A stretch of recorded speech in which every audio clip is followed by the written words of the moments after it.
bientôt l'heure. Chers amis, c'est l'heure du Christ dans laquelle nous allons entrer, dans la Semaine Sainte.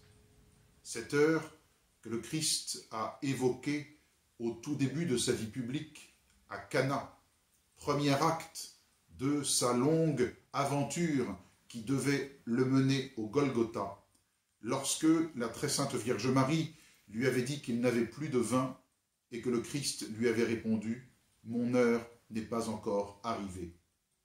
Et en effet, pendant 3 ans, le Christ va préparer, va ciseler cette heure qui doit arriver. Plusieurs fois dans les évangiles, depuis le début de notre carême, nous avons vu dans les lectures de nos messes cette fameuse heure qui est évoquée. Plusieurs fois pour dire que justement, elle n'est pas encore arrivée. Lorsque certains voulurent le faire roi, mais surtout depuis les dernières semaines de carême, lorsque nous lisons que les Juifs voulurent le tuer, voulurent le saisir, voulurent le lapider, on dit à chaque fois que le Christ passa au milieu d'eux parce que son heure n'était pas encore arrivée. Eh bien, avec cette semaine sainte qui s'annonce, c'est désormais l'heure du Christ. Ce pourquoi l'incarnation a eu lieu, c'est cette heure qui doit arriver.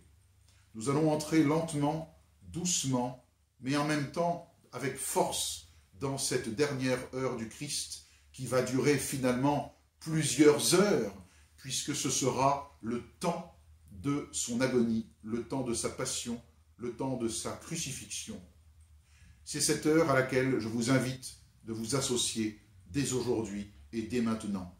Ce sera le moment au Jardin des Oliviers où le Christ, après avoir fait reposer ses apôtres, après leur avoir demandé de prier avec lui, il se retournera à nouveau vers eux pour leur dire « Levez-vous, voilà l'heure ». Et alors, Judas, le traître, venait le trahir, venait le livrer, et la cohorte des Romains, avec les grands prêtres, arrivait pour le saisir.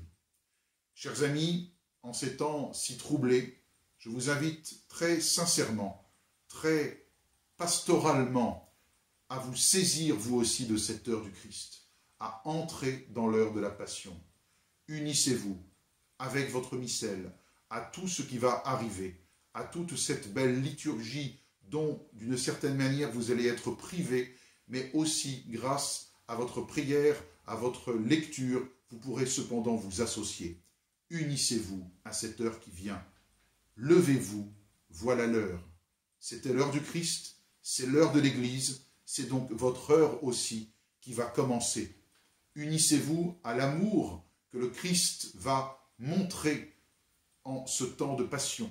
Unissez-vous à la rédemption et ainsi, non seulement vous serez sauvés, et c'est la promesse de votre baptême, mais vous vous sauverez aussi en vous unissant à tout ce qui va arriver.